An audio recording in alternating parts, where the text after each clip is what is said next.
Hello guys, welcome back to my new video. তো আজকে আমাদের ছোট্ট সোনার যে ব্রত হয়েছিল, মানে 21 দিনের যে ব্রতটা। আর হ্যাঁ, আরেকটা কথা বলে দিই, আমাদের নিয়মে ছেলে হলে 21 দিনে আর মেয়ে হলে 1 মাসে। তো সেই ব্রতের পূজাটাই হচ্ছিল। তোমরা তোমাদের এদিকে কি বলো আমাকে অবশ্যই কমেন্টে জানিও, মানে যে যেখান থেকে আমার ভিডিওটা দেখছো তাদেরকে বলছি অবশ্যই। তো আমরা তো ত্রিপুরাতে থাকি, তো ত্রিপুরার ধর্মনগরে আমাদের এখানে এরকমই নিয়ম। তো আমাদের মানে বাইরে একটা পুজো হয়, রূপসী পুজো। তো রূপসী গাছ থাকলে গাছ বসিয়ে ঘট পুজো হয়। আর সেই পুরোহিত মশাই মানে আমাদের সেই রূপসী পুজোটাই করছিলেন। উনি আমাদের জেঠু হন, উনি এক মানে আমাদের পরিবারের সব কিছুই উনিই করান। আর ভীষণ ভালো একজন মানুষ। আচ্ছা, যাই হোক, তো ওনার দ্বারাই আমরা এই পুজোটা করাচ্ছি। আর আমার বিয়ে, আমার দেওরের বিয়ে, আমার ছেলের ব্রত আর আমাদের এই ছোট্ট সোনার ব্রত সব কিছুই উনিই করান। তো সেই রকমই বাঙালিদের কত নিয়ম, তাই না? তো এক এক জায়গার এক এক নিয়ম। তো আমাদের পরিবারের যেরকম নিয়ম, মানে আমার শ্বশুরবাড়ির পরিবারে, তো সেই রকম নিয়মেই পুজোটা হচ্ছিল। আর হ্যাঁ, আমাদের ঘরে একটা বিষ্ণু পূজাও হচ্ছিল।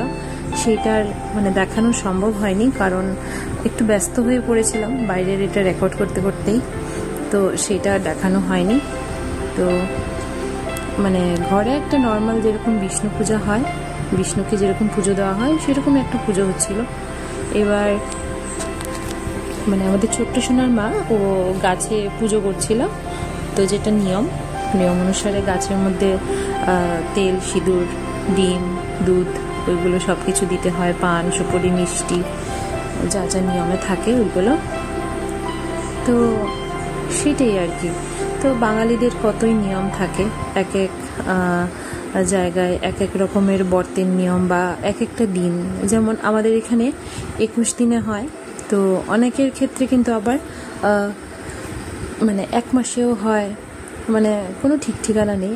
আমি অনেক ক্ষেত্রে দেখেছি যে অন্যান্য কোনো জায়গার ক্ষেত্রে আবার 1 মাসেও হয়, ছেলে হলেও 1 মাসে হয়, মেয়ে হলেও 1 মাসে হয়। আবার আমাদের কিন্তু 21 দিনেই হয়ে যায়, মানে 20 দিনে আমাদের শুদ্ধটা হয়ে যায় আর 21 দিনে ব্রতটা হয়ে যায়। আর শুদ্ধ বলতে তো বুঝতেই পারছো, আমাদের ওষুধ ছিল, মানে বাচ্চা হওয়ার ক্ষেত্রে তো একটা জাতক ওষুধ থাকে, তো সেই ওষুধটাই এবার উঠলো। তো এই ওষুধ চলাকালীন যেমন আমরা কারোর ঘরে যাই না বা কেউ আসে না, এরকমই একটা নিয়ম চলতে থাকে। তো যাই হোক,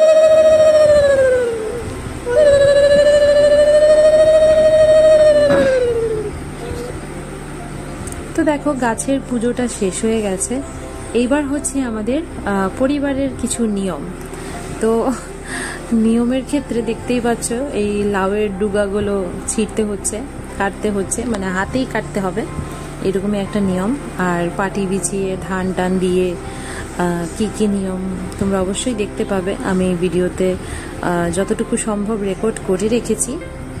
তো আমার সেটাই, আমি যতটুকু পারি তোমাদের জন্য ভিডিও করে শেয়ার করার চেষ্টা করি। মানে হয়তো আমি একটু সময় পাই না, কিন্তু তারপরে আমি চেষ্টা করি তোমাদের জন্য ভিডিও নিয়ে আসার। তো অবশ্যই কিন্তু আমার ভিডিওগুলো যদি ভালো লাগে একটা লাইক করে দিও, একটা লাইক কমেন্ট মানে প্লিজ করে দিও সবাই। তো আমার ভীষণ ভালো লাগবে, আমার ভালো লাগে এরকম লাইক কমেন্ট দেখতে। তো অবশ্যই একটা লাইক কমেন্ট করে দিও। তো দেখতেই পাচ্ছ এবার সেই ধান, লাউ, তারপর তুলো, ওইসব যে নিয়মে থাকে ওইগুলো পা দিয়ে সরানো হচ্ছে। আর বাইরে না মানে মারাত্মক রৌদ্র, আর ঘরেও এদিকে রান্না বান্না চলছিল, ঘরে মাছ, তারপর আমাদের ব্রততে আবার কিন্তু মাংস হয় না, কিন্তু আবার অনেক সময় হয়ও, তো জেনুইনলি মাংসটা কমই হয়। তো আজকে আমাদের ব্রতর ক্ষেত্রে মাংসটা হচ্ছিল, তো ওইদিকে মাছ, মাংস সব কিছুই রান্না হচ্ছে ঘরের ভেতরে। তো সেই আর কি, সব কিছু মিলিয়ে খুব আনন্দেই কাটালাম ব্রতের দিনটা। তো সামনে আরও অনেক রিচুয়ালস আছে, অবশ্যই সব কিছুই শেয়ার করব।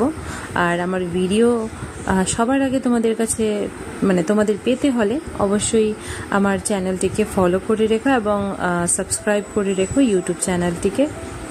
আর তোমাদের ভালোবাসা অবশ্যই আমার প্রতি বজায় রেখো। তো এইভাবে তোমাদের ভালোবাসা বজায় থাকলে আমি আরও অনেক অনেক অনেক ভিডিও নিয়ে আসবো। আর যেহেতু এই প্ল্যাটফর্মে আমি নেমেছি, তো কিছু না কিছু তো আমি করবই। হয়তো আর্নিং করতে দেরি হতে পারে, বাট ভিডিও আমি ঠিকই দিয়ে যাব। তো চলো, ভিডিওটি যদি ভালো লেগে থাকে অবশ্যই কিন্তু লাইক কমেন্ট করতে ভুলো না, এবং আমার মানে ফেসবুকের চ্যানেলটিকে ফলো করে দিও যাতে সবার আগে ভিডিও পেয়ে যাও। তো যেরকমই ভিডিও করি সব কিছুই যেন পেয়ে যাও তোমরা, সেইটার জন্যে।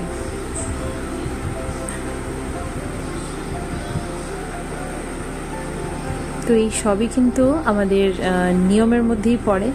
যা যা নিয়ম হচ্ছে, যা যা দেখানো হচ্ছে, সবাই যার যার পারিবারিক নিয়ম, তো সেই নিয়ম অনুসারেই সব কিছু হচ্ছে।